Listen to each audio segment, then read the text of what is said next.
আসসালামু আলাইকুম সম্মানিত প্রিয় দর্শক। বাংলাদেশে বহু আলোচিত একটি কাণ্ড এবং দর্শনের শিকার হয়েছে আমাদের আমাদের ছোট্ট খুকি 8 বছর এবং সে 2 ক্লাসে বা দ্বিতীয় শ্রেণীতে পড়াশোনা করত। সেও হয়েছে রাইসা নামের একটি মেয়ে, আমার বোন, যাকে তাকে টুকরো টুকরো করে কেটে টয়লেটের ভিতরে অথবা বাথরুমের ভিতরে ফেলে দিয়ে রাখা হয়েছে এক কুলাঙ্গার।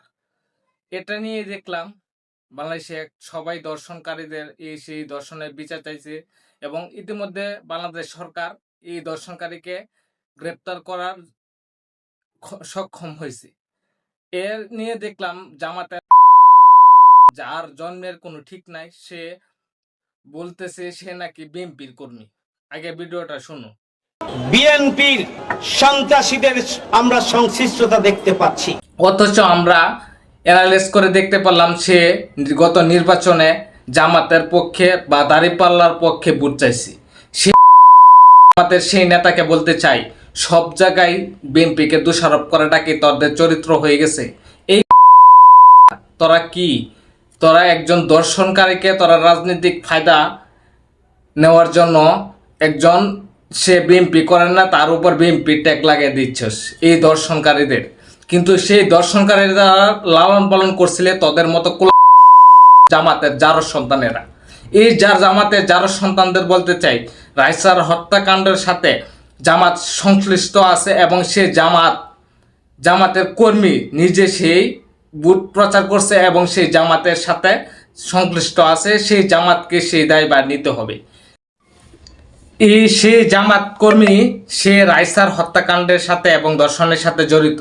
সে গত নির্বাচনও সেই রাইসার যে হত্যাকাণ্ড, যে জারজ সন্তান জামাতের পক্ষে ভোট প্রচার করছে এবং ভোটের সে জামাতের পক্ষে প্রচারণা চালাইছে। সেই জামাতের কর্মীকে এই বলতেছে যে বিএনপির লোক, অথচ সে মানে জামাত যারা করে তাদের যে জন্মের সমস্যা এবং তারা যে অবৈধ জামাত করে এটার বাস্তব প্রমাণ হয়েছে তার বক্তব্য থেকে। সে কিছু না বুঝলে রাজনৈতিক ফায়দা নেওয়ার জন্য একজন নির্দোষ, মানে একজন হত্যা করছে এবং তাকে দর্শন করেছে প্রায় 7 বছরের ছেলে মেয়েকে। এটাতেও সে রাজনৈতিক গন্ধ, মানে একটা রাজনৈতিক দল কতটুকু দেউলিয়া হলে এরকম কাজ করতে বলে, যেটা কোনো বোঝার কোনো কায়দা নেই। মানে সে দর্শন করছে, দর্শনকারিতার বিচার চাই, এটা সে রাজনৈতিক ফায়দা গ্রহণ করতেছে।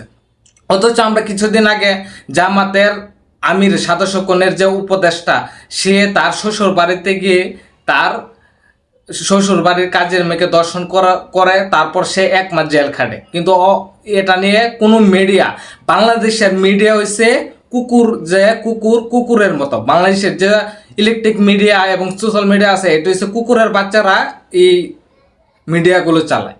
এই কথাগুলো মিডিয়াতে কোনো কাজই প্রচার হয় না। তাই জন্য বলবো, জামাতের বাংলাদেশের যত মিডিয়া আছে তাদেরকে আমি কুকুরের বাচ্চা মনে করি।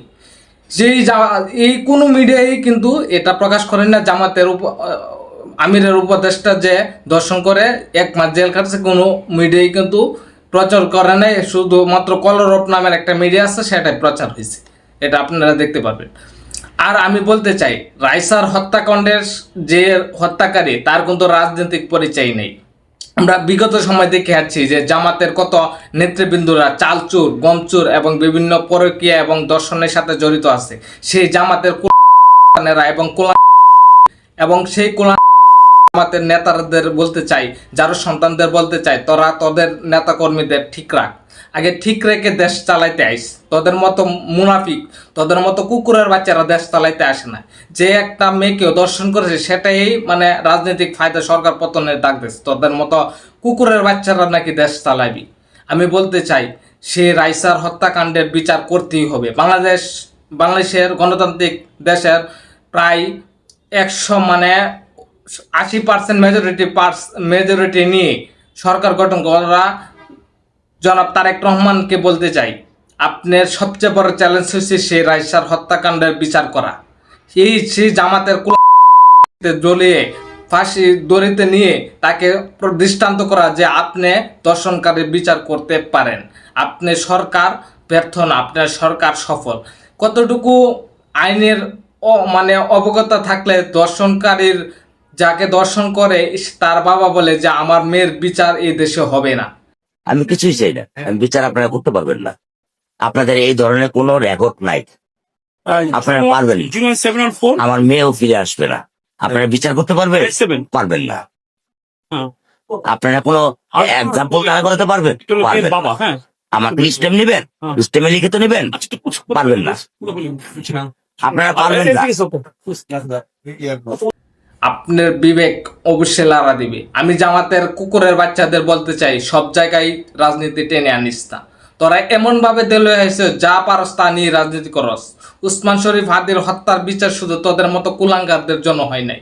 তোরা সেই উসমান হাদিকে নিয়ে ব্যবসা শুরু করছস এবং সেই ব্যবসায় তোরা লজ্জিত এবং জুতা পিটা করে তোরা হারছস। তোরা বলস আজকে কথা, আজকে এই কথা, আজকে আমি চাই এই রাইসার হত্যার বিচার বাংলাদেশের মাটিতে জনাব তারেক রহমানের নেতৃত্বে এবং জনাব সালাউদ্দিন সাহেব বাংলাদেশের জাতীয়তাবাদী দল, বাংলাদেশের গণপ্রজাতন্ত্রী বাংলাদেশের স্বরাষ্ট্রমন্ত্রী, ওনার নেতৃত্বে যাতে এই ফসল প্রায় 48 ঘন্টার ভিতরে সেই হত্যাকারীকে ফাঁসির দড়িতে ঝোলানো হোক এবং এটার দৃষ্টান্ত প্রমাণ হোক। এবং সেই জামাতের কুলাঙ্গারদের বলতে চাই, তোরা যারা হত্যাকাণ্ড এবং দর্শনের সাথে জড়িত আছে তাদের বিচারও একদিন হবে। দর্শনকারী অথবা হত্যাকারীর কোনো রাজনৈতিক পরিচয় নাই। যদি রাজনৈতিক পরিচয় নিয়ে ফায়দার চেষ্টা করে তাহলে তাদেরকে মাঠে থেকে আমরা বাংলাদেশ জাতীয়তাবাদী শক্তি এবং বাংলাদেশপন্থী লোকেরা তাদেরকে প্রতিহত করার জন্য সর্বদা নিয়োজিত থাকবো ইনশাল্লাহ। আমার বিচার, আমার বোন রাইসার হত্যাকাণ্ডের বিচার করতেই হবে ইনশাল্লাহ। বা মানে কালকে জুম্মাবার আমাদের পৌর ছাত্রদলের উপলক্ষে, কুলিয়াচর উপজেলা পৌর ছাত্রদলের উপলক্ষে আয়োজিত একটি সেই রাইসার হত্যাকাণ্ডের বিচারের দাবিতে একটি মানববন্ধন অথবা বিক্ষোভ মিছিল হবে। অবশ্যই যারা আশেপাশে থাকবেন সবাই সেখানে বসে এবং সেখানে থেকে সেই উক্ত বিক্ষোভ মিছিলটি সফল করার চেষ্টা করবেন। ধন্যবাদ সবাইকে। আর ভিডিওটা সবাই শেয়ার করে দেবেন এবং জামাতের কুলাঙ্গার থেকে সবাই দূরে থাকার চেষ্টা করবেন। ধন্যবাদ সবাইকে। আসসালামু আলাইকুম।